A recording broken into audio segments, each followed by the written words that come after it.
Suspend sitting for 30 minutes.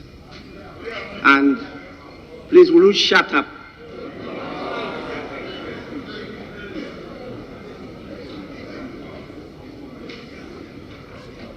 We cannot allow indiscipline inside the House. I am not prepared to tolerate it. I don't benefit anything by being Speaker. I'm Speaker to serve my nation. It's not because I'm going to get anything better than what I was receiving. I will not tolerate that. I'm saying that the suspension was for 30 minutes. It's taking us about 2 hours or more to return. And that is because the subject matter that we are to discuss, there have been new developments. And there were discussions, and as Speaker, I have to be briefed. And so your leaders came with the Minister of Finance to brief me. Should I ignore them and come to preside because I suspended sitting for 30 minutes? Go through the media and see how I'm being insulted. Please, the only thing I have is my reputation.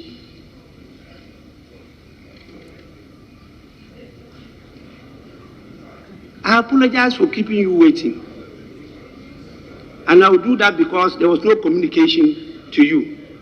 And so you are right to have taken the position you've taken. But please, let's be honorable members of Parliament. We are going to continue with the debate on the budget. And today is for your leaders to wind up. The question will be put, the decision will be taken. And so I will start by giving the opportunity to the minority leader to wind up the position taken by the minority, and then after that, the majority will do so. That is the decision that was communicated to me since yesterday. Yes, minority leader. That puts you out of order. But when I entered, you are relating to some events that occurred when you suspended the House. And Speaker, the Finance Minister came with a prayer during the periods when he suspended sitting. And the prayer of the Finance Minister is to the effect that in all the previous 4 budgets that he has submitted to this House on behalf of the President, he's carried this House, both sides of the House, with him. And by that, the entirety of the nation with him. The Speaker, this 5th budget that is presented on behalf of the President has, unfortunately, created a situation where it appears there's no consensus to approving the budget. And by that, and by extension, imply that he's not able to carry the entirety of the nation with him in this exercise. It's the reason why he came to you with his humble prayer that he be accorded some space for further engagement with the leadership, the standard leadership of the 2 sides, to enable him build bridges, to see what takeaways that he could make to affect this budget. The Speaker, the Finance Minister himself is here. I would not want to take the sail out of the winds. The indication was that if we allowed the minority leader to speak to wind up, it may amount to a crystallization of the ideas expressed by the minority. If I do say to also amount to crystallizing the position of the majority. I thought that before we came there, he wanted to see if he could engage, to see if there are matters that he could respond to in order to be able to carry the entirety of the House with him. Mr. Speaker, but as I said, he's here, and I will not pretend to weep more than as a sympathizer, more than the bereaved. So if you can hear him, and perhaps we'll make progress after listening to him. Mr. Speaker, thank you. Mr. Speaker, I'm aware that you have met with the leadership and the Minister for Finance and the Minister of State to discuss further how these matters relating to the approval of the budget will be done in a matter serving the interests of our country and our people. I would suggest that I'm here to conclude on the budget. We had the Minister of Finance on the 17th, so we know what his thoughts are.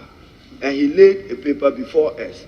After he has heard me, if he has interventions, we'll be happy to hear him before the leader or after the leader. But we haven't been heard. Mr. Speaker, we are serving the people of Ghana. Let them know where we stand and why we stand there and why we think some policy actions must be taken.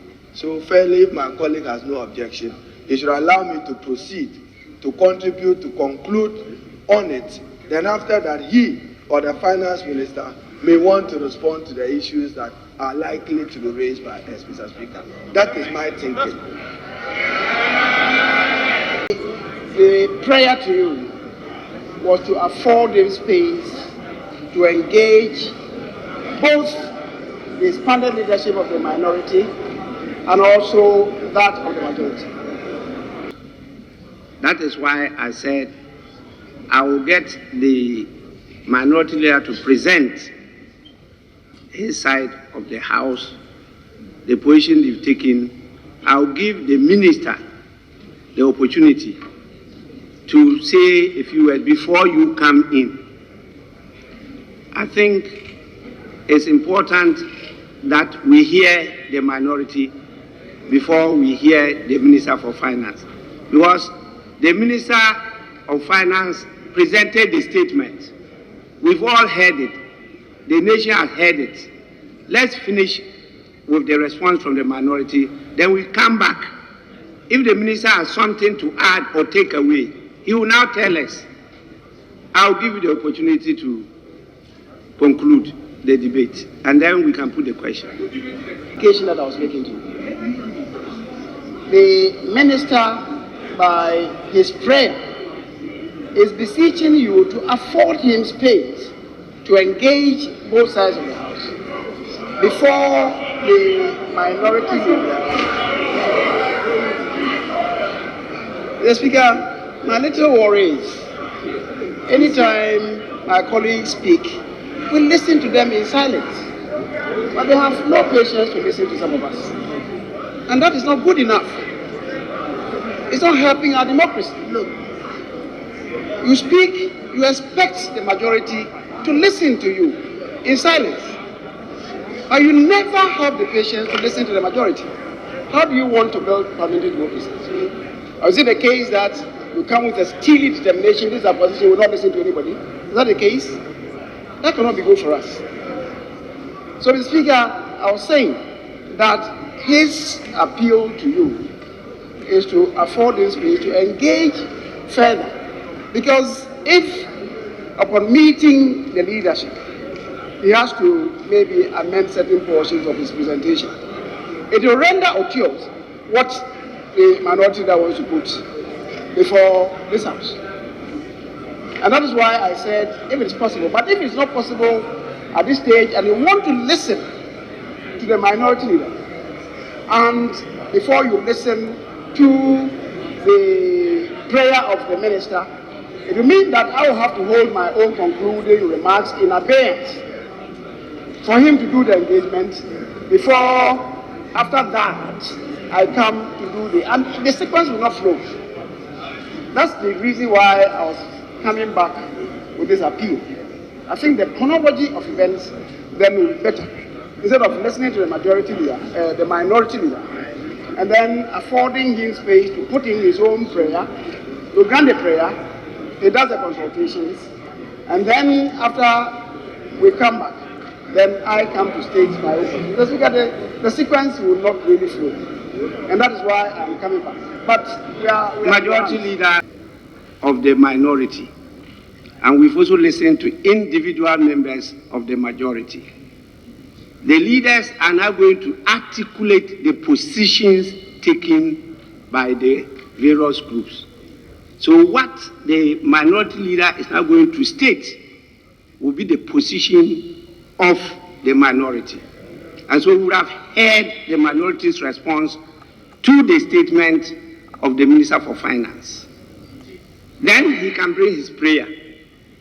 And then you also state, after listening to his prayer and listening to your members, the position that you have taken.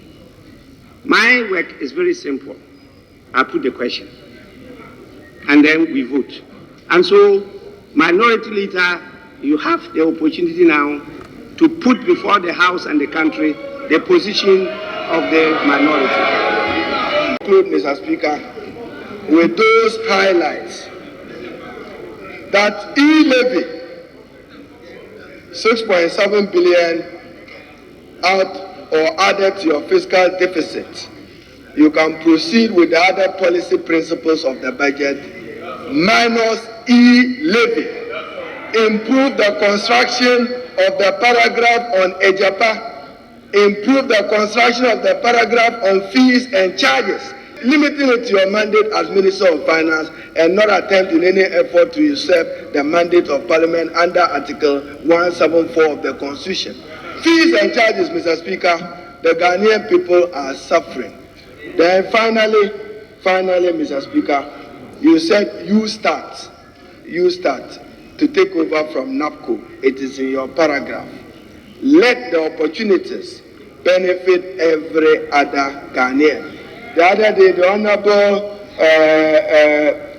Alasan Suene asked the Minister for Youth and Sports about Astro tests in Ghana. Go and look at the locations and go and look at the distribution, one-sided. And you say you are developing Ghana for Ghana and you are developing the youth for Ghana, when a particular section of the Ghanaian population is denied. Mr. Speaker, 1D1F. Look at the statement by the Minister. Upper West region, less than 10.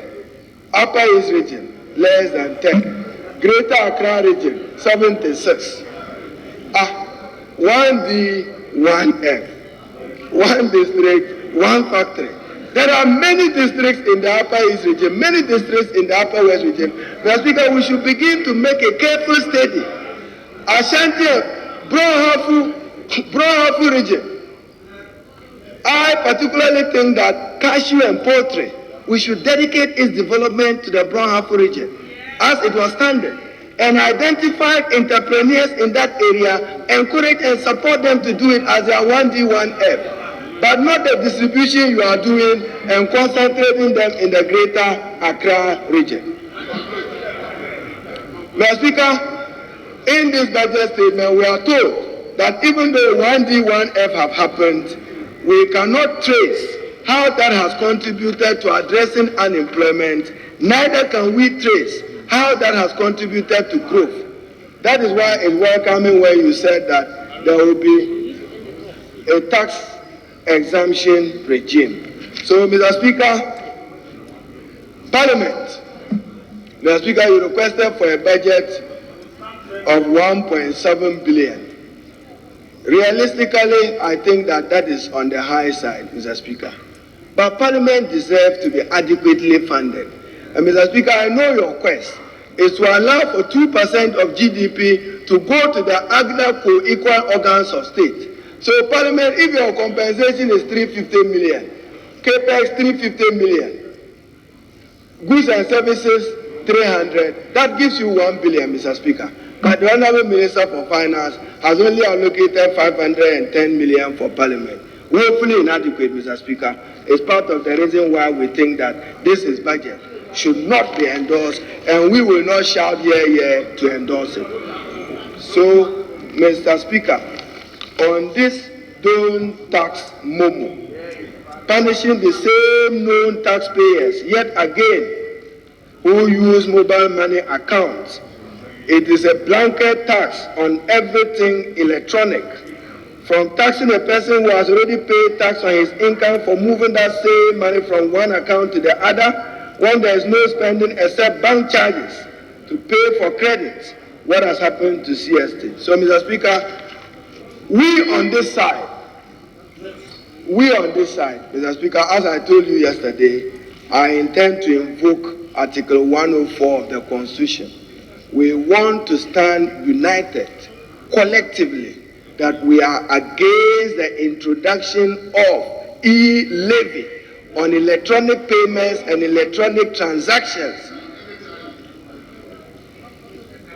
And we will not support this budget if that is not withdrawn for revision and for further discussion with stakeholders. We will not.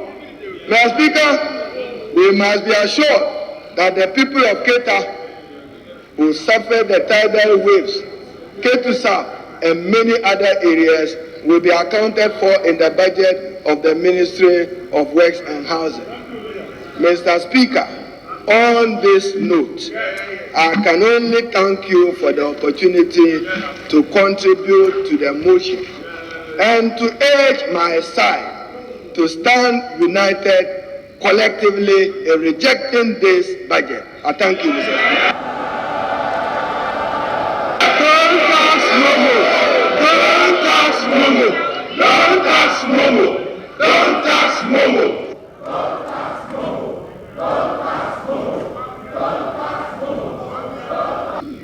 We will now give the opportunity to the Minister for Finance, after hearing the position of the minority in response to his budget statement, whether he has any prayer as indicated by the majority leader. Then after that, I give opportunity to the majority leader. Yes, Minister for Finance. I think it's the reason why I indicated at the very outset that given the sequencing of events, if the Minister for Finance's request could be acceded to, then the engagement could be had before the two of us came in. Now that you have listened to the minority leader, crystallize the position of the minority, I think it can only be fair if I came in with the position of the majority, and thereafter you will come in with its prayer. But to say that he should come in first, it's the reason why I was cautioning that either you allow him to come in with his prayer first, or if you allow the minority leader, then necessarily I should come after the minority leader. So, Mr. Speaker, it doesn't lie. The prayer is to the Speaker and not to Nilanti Vandapu. So, Mr. Speaker, I'm listening to you. It's for us to vary the sequence as initially indicated by allowing him to also submit the position of the majority. Then after that, we listen to the prayer of the Minister for Finance. I have no problem with that. We can listen to the majority leader, then after that, allow the Minister for Finance. I think it's now time to listen to the prayer of the Minister of Finance.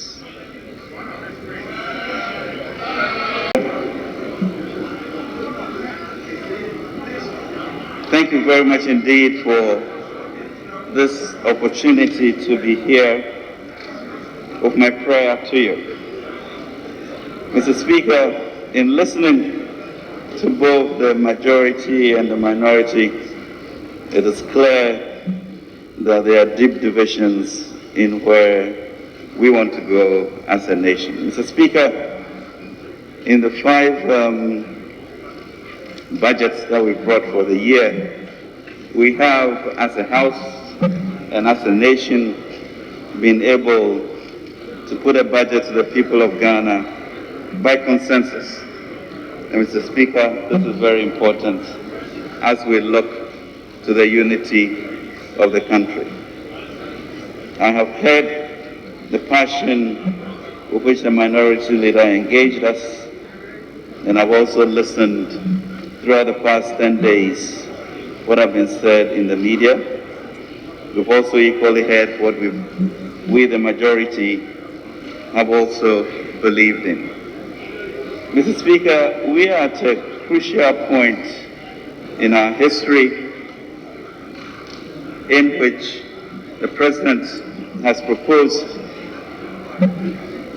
the establishment of a sustainable entrepreneurial nation, ensuring that during that process we shall, Mr. Speaker, have fiscal consolidation and job creation.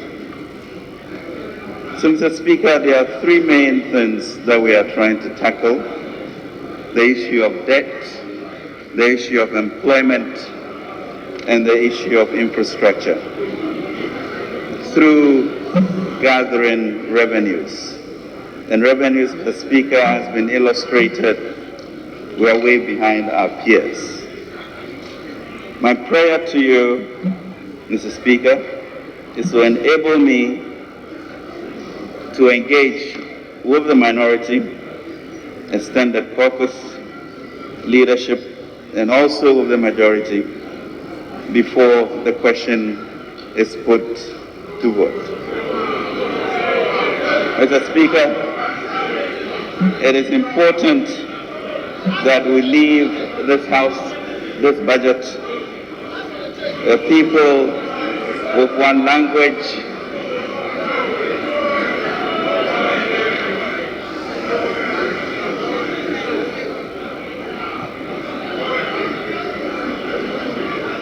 Mr. Speaker, we must recognize the times that we are in, Mr. Speaker. And like the sons of Issachar in 1 Chronicles, we have to understand our times and to know what we must do as a nation.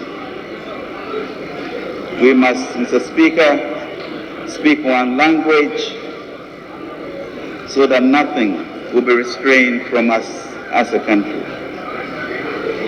Mr. Speaker, this is going to require some burden sharing on all of our parts, and therefore the big elephant in the room is the one on E-levy. Mr. Speaker, this is an important and critical introduction, and I'm sure we can work on it in committee level to make it more efficient. But we cannot be afraid of it. We have nothing to fear but fear itself if we don't make a decision. So I implore you, Mr. Speaker, that you give me the opportunity to further engage our people and the minority, as Ghanaians always do, so that we'll go forth in tandem together with language. We are a united country. We are a unique country. We must protect that sociology.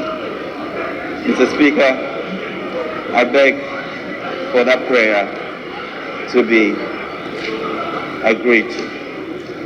Thank you, Mr. Speaker.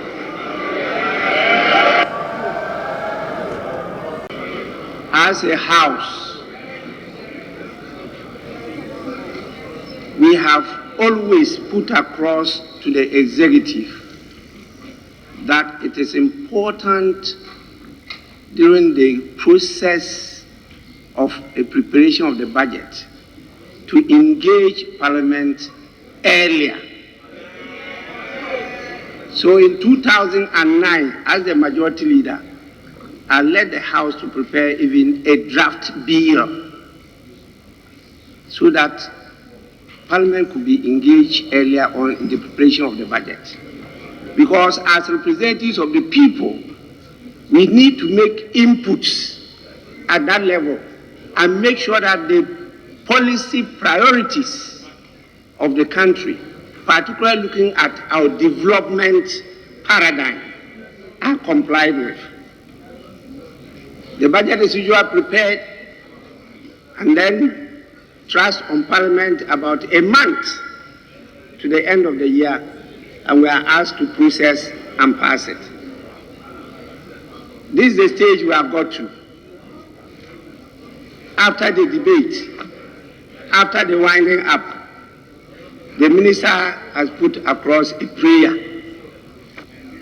Now, the prayer is not even to consult the whole House, but leadership. For me, we passed that stage. I'm prepared to put the question for you to decide whether we should accept the prayer of the Speaker. I don't decide for the House. Now, whatever decision you take, then we can move on to the question on the budget policy and principles. Then from there, the estimates will come for your consideration. Put a question. We are not very clear what the question is going to be on. Is it on the request of the minister or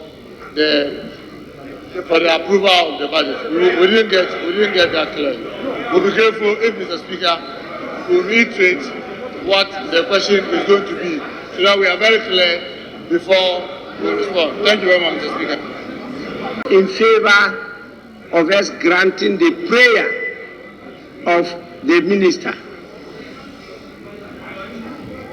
for the House to give him the opportunity to engage further with the leaders. Say aye. Those against, say no.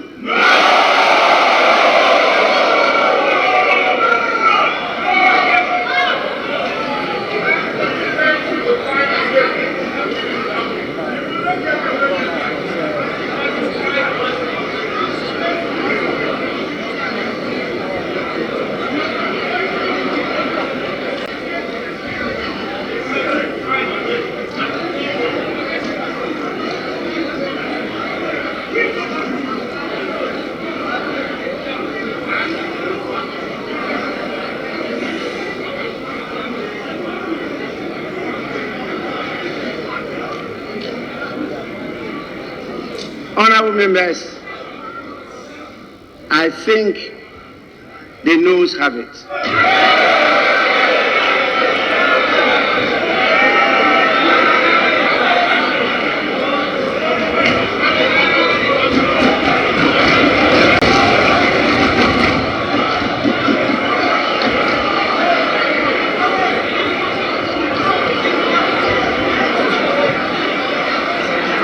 Yes. Deputy Majority Leader. Mr. Speaker,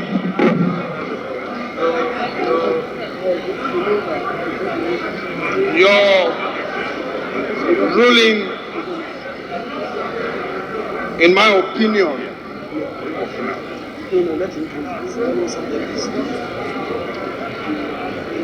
does not reflect the voice votes. Accordingly, Mr. Speaker, I shall contend that under Order 113(2) of our rules, the decision should, Mr. Speaker, be subjected to a division, Mr. Speaker. And Mr. Speaker, in terms, as per my application, and Mr. Speaker, fortified by the precedents,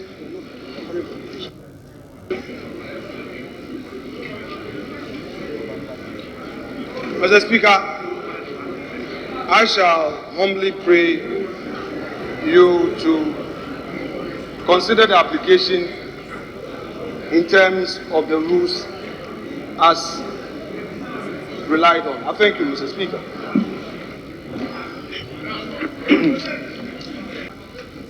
Has been challenged under Order 113.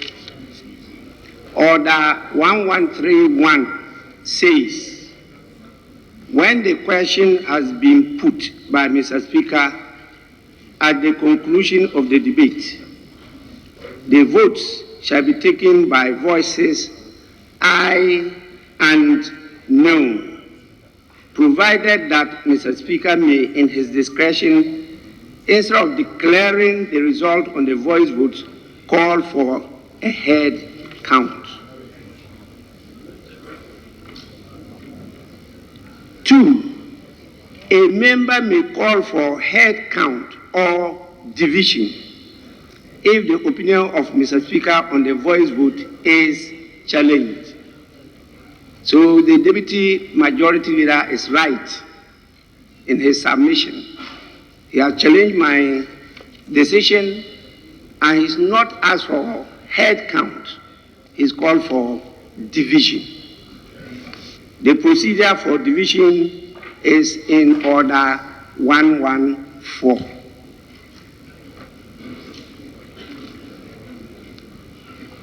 In the case of division, Order 1141,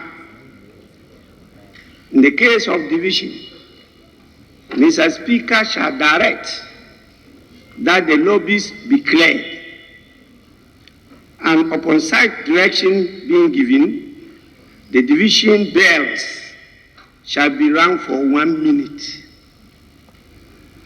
After a lapse of 2 minutes from this direction, he shall put the question, and Mr. Speaker shall declare whether in his opinion the ayes or noes have it. If his opinion is again opposed, he shall announce the names of 2 tellers for the ayes and 2 for the noes, and shall direct a division be held. 2, the names of members voting in the division in the House shall be recorded by division clerks immediately before members pass out from the ayes and noes lobbies. They shall be counted by the tellers as they pass out of the lobby doors. 3, the tellers shall, at the conclusion of voting, come to the table and give the figures to the clerk, who shall write them on the appropriate form. The clerk shall then report these numbers to Mr. Speaker, who shall announce them to the House and declare the result of the division. If the tellers disagree, the clerk shall report the fact to Mr. Speaker, who shall thereupon direct that another division be held.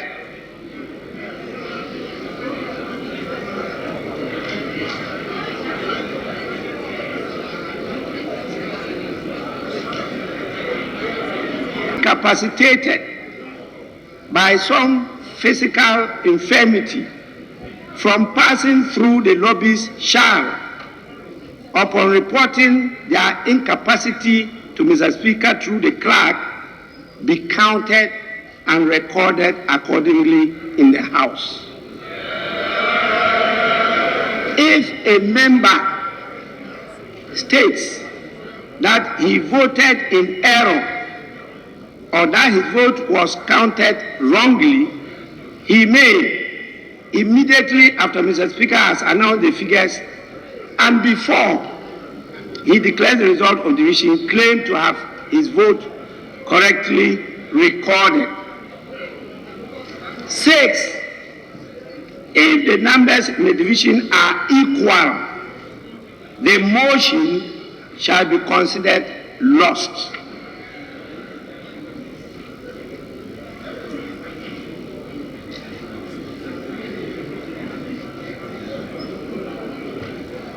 That is the procedure with division.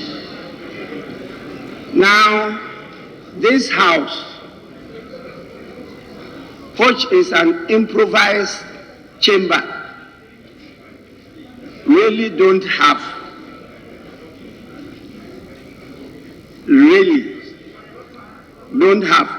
we have to make do. But what I know as lobbies are not what we have here. But usually we make do with these behind the speaker's curtain wall. That is what we use. Those are not proper lobbies, but we have done it before.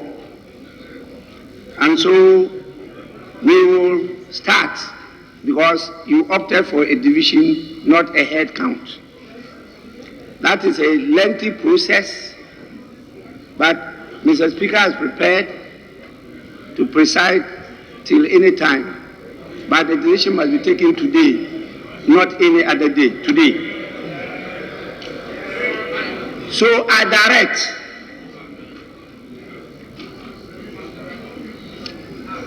Honorable, I direct that the lobbies be cleared. That is the first.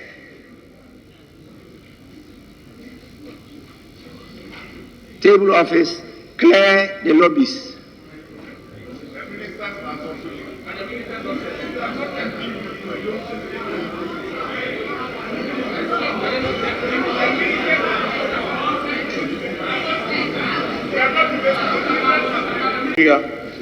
Mr. Speaker, as you clear the lobby, it's about time to vote. Mr. Speaker, as we are very conversant, ministers who are not members of parliament can participate in all activities except voting.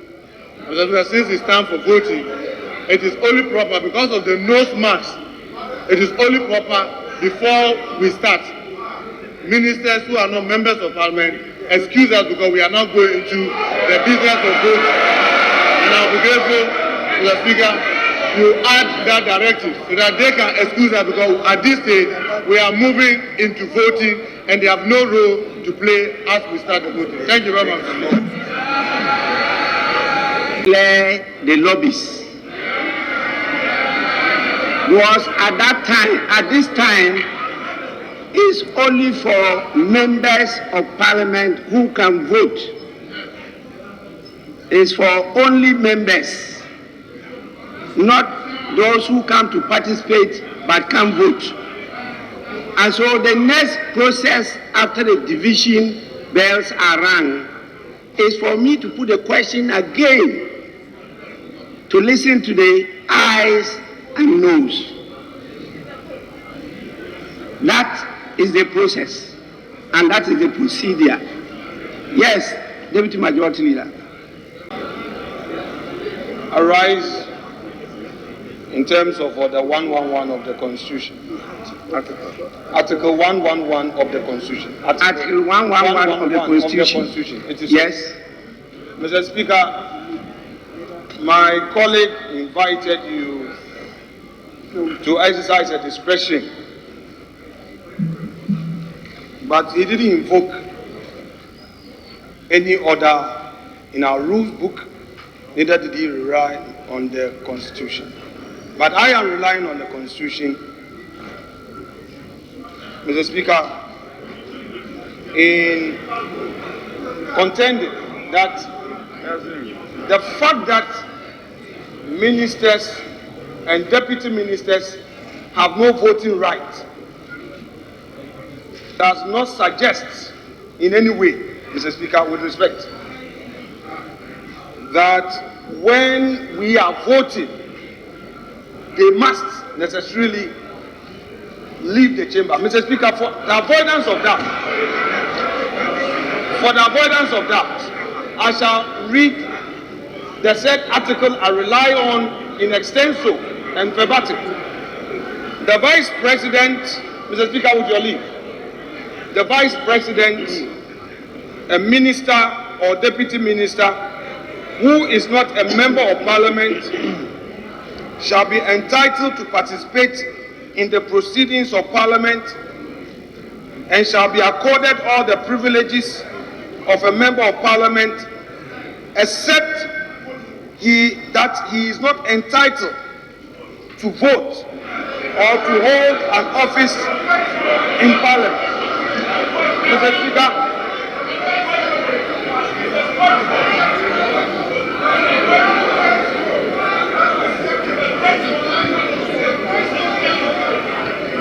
has said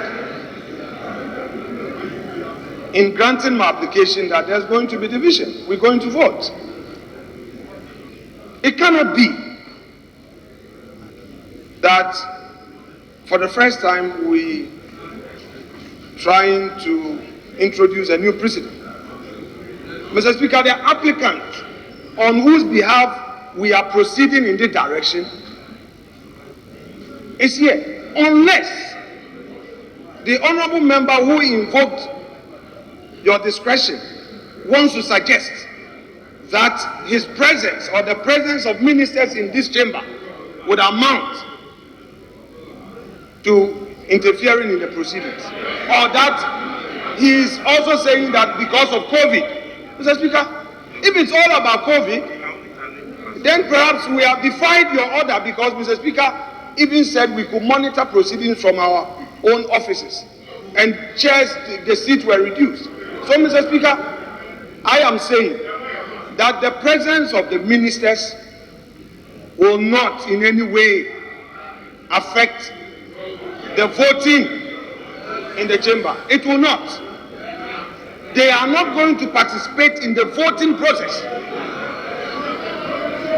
And when the rule talks about clearing the lobby, it was clear where they are seated. They are not seated in the lobby. They are seated in the chamber of Parliament, the plenary sitting where they are participating in proceedings. And Mr. Speaker, I so humbly submit. I thank you, Mr. Speaker. Honorable member, you got it all, that the Parliament of the Fourth Republic has applied the procedure of division. This is not the first time. Once you challenge the voice vote,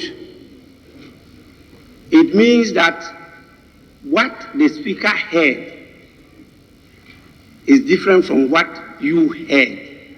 And so you think that what you heard is that the yes had it, not the no's. Or the other way around, the no's had it, not the yes. So it's a voice vote. So when you decide to take a division, the intention of a division is to make sure that in repeating the voice vote again, there should not be any doubt as to the decision being taken by only members who are entitled to vote. That is why the lobby, when you talk about the lobby,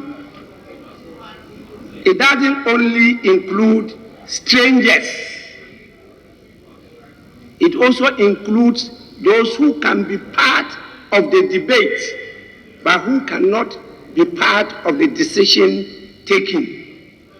That is why you have to again repeat the question and listen to the voice vote again.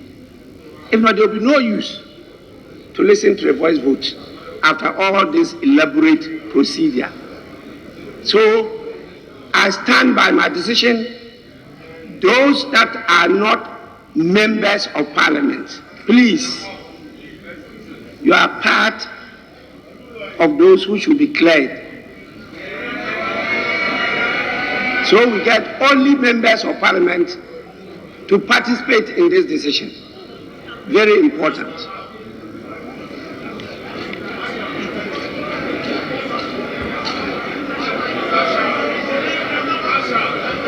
No member of parliament seated here.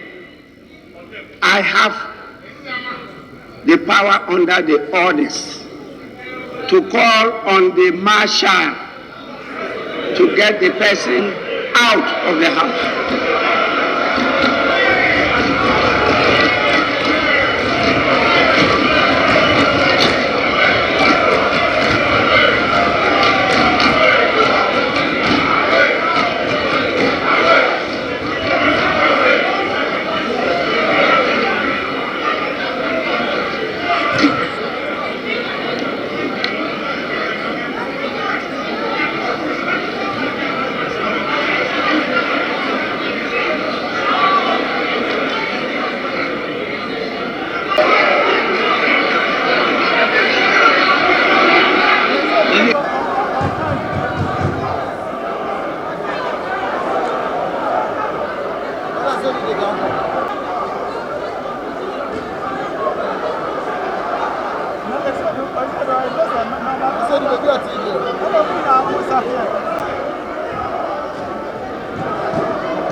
Honorable members,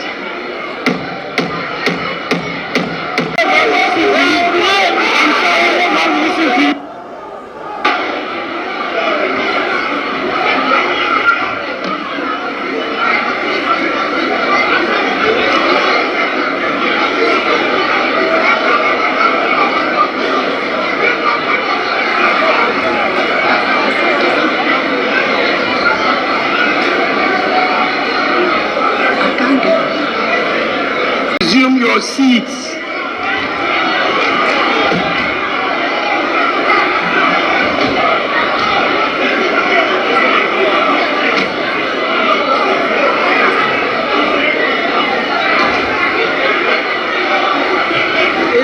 It looks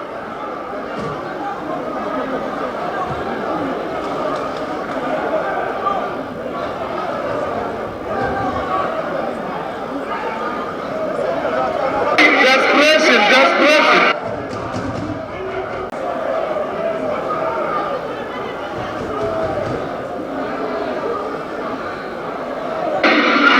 Honorable members, I want to.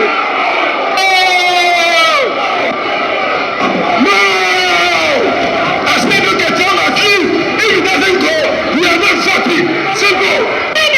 No leave. I said look at all, no leave. That is the public gallery.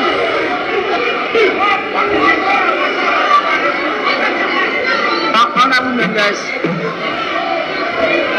please let me understand what is happening. Once you are concerned, then I can listen to you. Honorable members, resume your seat so that.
Right honorable member, as a member of parliament, if Asiedu Ketia doesn't work out of this chamber, nothing will go. Asiedu Ketia is not going anywhere. Asiedu Ketia is not going anywhere today.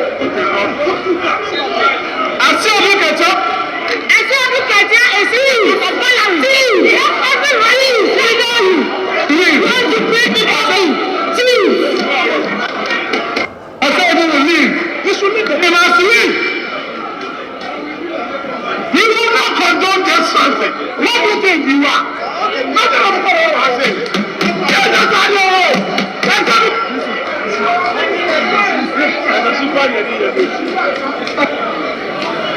Honorable members,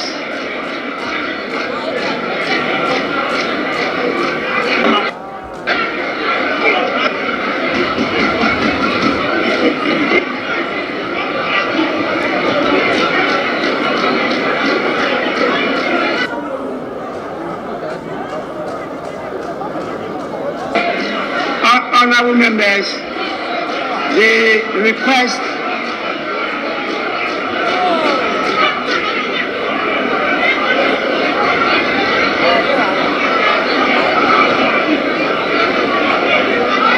honorable members on the majority side, everybody should walk out. Let's walk out. Walk out. Walk out. Everybody, hold up. Let's go. Hold up.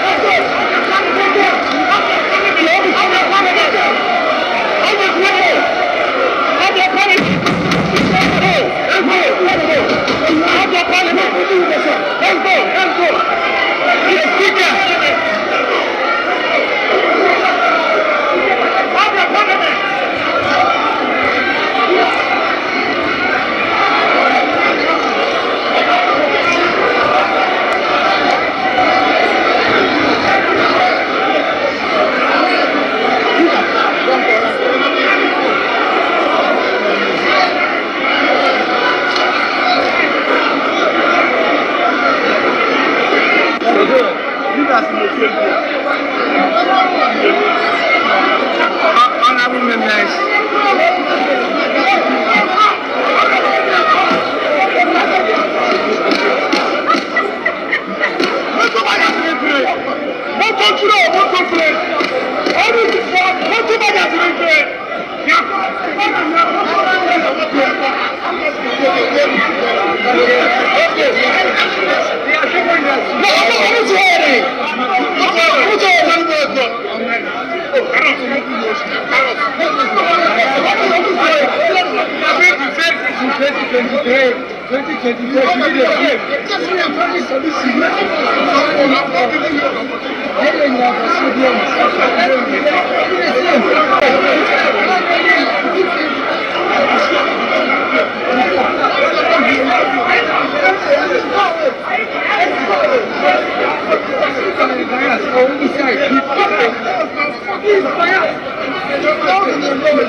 Honorable members,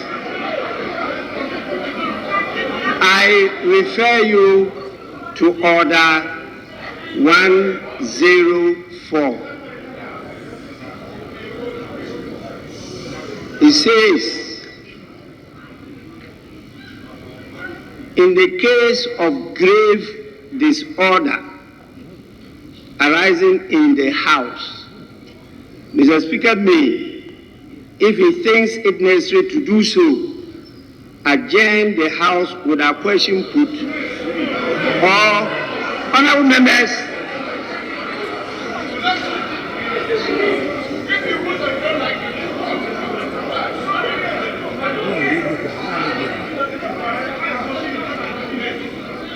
this is part of grave disorder. I repeat, you should have read it, so you know what it involves. So when I say read and you don't read, and I want to draw your attention to it, listen. At the end of the day, you have the opportunity to raise objection. Honorable Mama Yarga, I can't be wrong so far as this matter is concerned. Please sit down.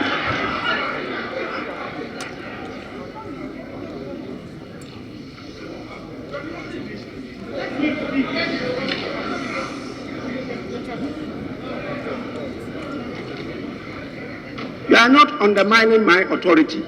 You are undermining the authority of Parliament, not me. I've been here 28 years clean. Order 104. In the case of grave disorder arising in the House, Mr. Speaker may, if he thinks it necessary to do so, adjourn the House without question put, or suspend the sitting till a time to be named by him. And so, I am going to suspend the sitting.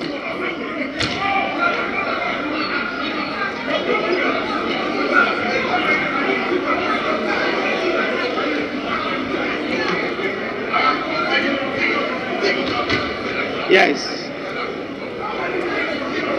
Thank you, Mr. Speaker.